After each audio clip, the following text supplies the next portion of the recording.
दोस्तों 7 मिनट में, सिर्फ हाँ 7 मिनट में आप टेंस सीख जाओगे। अपनी ज़िंदगी के केवल 7 मिनट इस वीडियो को देखिए और आपको टेंस बिल्कुल क्लियर हो जाएंगे। तो चलिए टाइम ना खराब करते हैं और टेंसों को सीखते हैं, क्योंकि हमारे पास सिर्फ है 7 मिनट। तो देखिए, सबसे पहले आपको बस ध्यान से देखना है वीडियो को लास्ट तक, और लास्ट में आप देखना, आपको एक सवाल दूंगा और आप उसको फट से सॉल्व कर दोगे। तो देखिए, टेंस और उसके नीचे मैंने लिखा हुआ है PPF। टेंस, इसका मतलब है कि टेंस को 3 भागों में बांटा गया है, प्रेजेंट, पास्ट और फ्यूचर। अब देखिए, ये जो टेंस है इनमें प्रेजेंट, पास्ट और फ्यूचर को अलग से 4 भागों में डिवाइड किया गया है, जिन्हें आप पहले से जानते हैं, फिर भी हम एक बार इन्हें देख लेते हैं।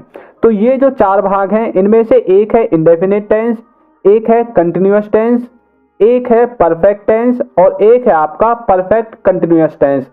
अब जो ये इंडेफिनिट टेंस है और कंटिन्यूअस टेंस है और परफेक्ट टेंस है और परफेक्ट कंटिन्यूअस टेंस है, इन चारों को ही हम एक एक बार अच्छे से समझ लेते हैं कि इनका आखिर मतलब है क्या। और यहाँ पर रटना मना है, आपको रटने नहीं है, समझना है सिर्फ कि आखिर इनका एक्चुअल मीनिंग है क्या। तो यहाँ पर देखिए, मैं आपको एक एक करके इन सब के बारे में बताऊंगा और एग्जाम्पल भी आपको दूंगा, जिससे कि आपका जो टॉपिक है वो बिल्कुल क्लियर हो जाए। अब देखिए कैसे। पहले हम देखेंगे इंडेफिनेट के बारे में। इंडेफिनेट का मतलब होता है जिसकी शुरुआत और अंत ना पता हो। आपको मुझे पता है ये समझ में नहीं आएगा ऐसे। पहले एग्जाम्पल देखिए, जैसे कि वह बोलता है, तो इसकी इंग्लिश बनेगी ही स्पीक्स।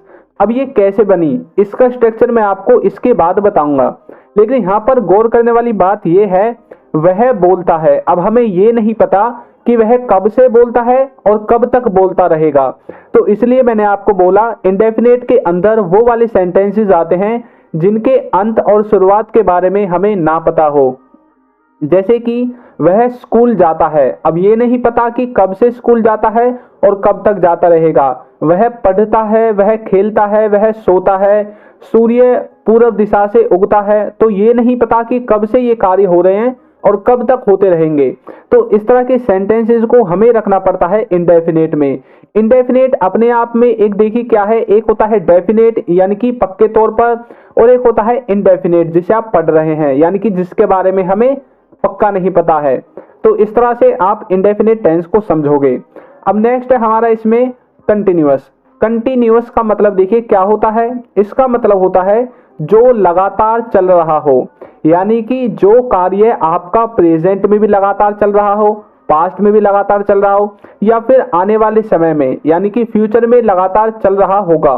तो यदि आपको प्रेजेंट का वाक्य बनाना है तो प्रेजेंट में लगातार चल रहा होना चाहिए वह कार्य, पास्ट का बनाना है तो पास्ट में वह कार्य रेगुलर चल रहा होना चाहिए, और फ्यूचर का बनाना है तो फ्यूचर में वो कार्य रेगुलर चल रहा होना चाहिए। तो इस तरह से आप प्रेजेंट कंटिन्यूअस, पास्ट कंटिन्यूअस और फ्यूचर कंटिन्यूअस इन तीनों को बना लोगे। तो जो कार्य रेगुलर चल रहा हो, एग्जाम्पल देखिए, वह खेल रहा है, तो कैसे बोलोगे, ही इज प्लेइंग। अब यहाँ पर इज कैसे आया, प्ले के साथ ING कैसे आई, ये आपको वीडियो के अंत तक पहुंचते पहुंचते बिल्कुल पता चल जाएगा। तो यह क्या है, वह खेल रहा है, तो ये प्रेजेंट का वाक्य है कि वह प्रेजेंट में खेल रहा है, इस तरह से। नेक्स्ट देखिए, नेक्स्ट है इसमें हमारा परफेक्ट। परफेक्ट का मतलब देखिए आप क्या समझते हैं। परफेक्ट अपने वर्ड से ही डिफाइन है कि कोई कार्य परफेक्टली हो चुका है, यानी कि जो पूरी तरह से शुरू या फिर खत्म हो गया हो। उन सभी कार्यों को बताने के लिए हमें यूज करना पड़ता है परफेक्ट टेंस का।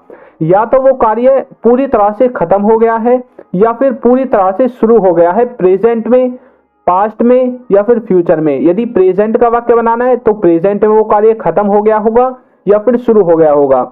अगर फ्यूचर का बनाना है तो यही शुरू और खत्म फ्यूचर के लिए होंगे, और यदि पास्ट का वो वाक्य है तो पास्ट में ही खत्म हो गया होगा या फिर पास्ट में ही शुरू हो गया होगा। इस तरह से आपको परफेक्ट को समझना है। अब देखिए कैसे, वह खा चुका है, तो इसकी जो इंग्लिश बनेगी ही हैज ईटन, वह खा चुका है, इस तरह से। तो वह खाने का कार्य खत्म कर चुका है, इस तरह से आप बोल सकते हैं।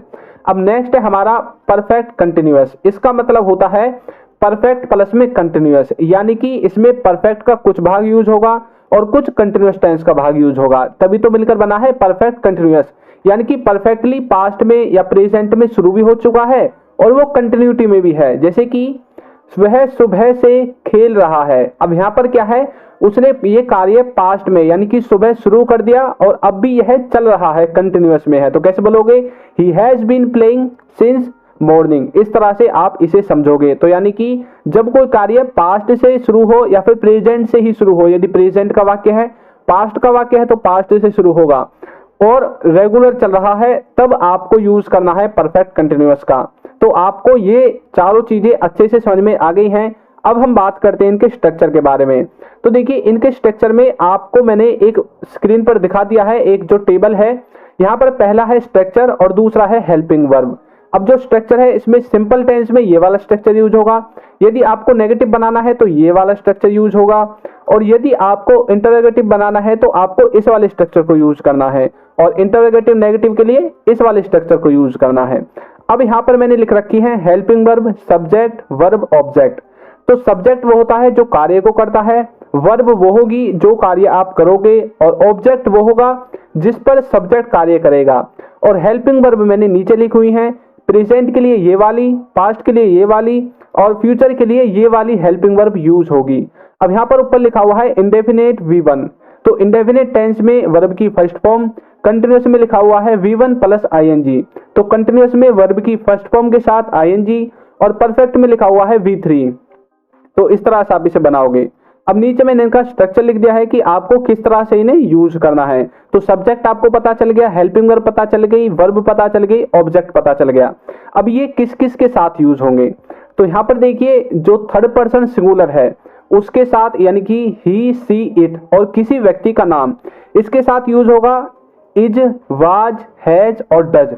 ये चारों इन सब के साथ यूज होंगे। और डिड, हैड और विल, इनको आप सब के साथ यूज कर सकते हैं। तो इस तरह से आप इसके स्ट्रक्चर को समझोगे। अब आपके समझ में आ गया होगा कि किस तरह से इसका स्ट्रक्चर बनता है। अब मुझे पता है कि आपको अच्छे से टेंस समझ में आ गए हैं, और अब मैं आपकी प्रैक्टिस के लिए एक सेंटेंस आपको देता हूं। तो देखिए क्या है वो, वह स्कूल जा रहा है। तो इसको आपको सॉल्व करके कमेंट बॉक्स में आंसर देना है कि ये कौन से टेंस का है और इसकी इंग्लिश क्या बनेगी। तो सीख गए ना आप, सिर्फ 7 मिनट में टेंस आपको बिल्कुल क्लियर हो गया होगा। मैंने आपको रटवाया नहीं है, सिर्फ समझाया है। और यदि आप इस वीडियो को अच्छे से बाद में एनालाइज करोगे तो आप वाकई में देखोगे कि आपको टेंस आ गए हैं।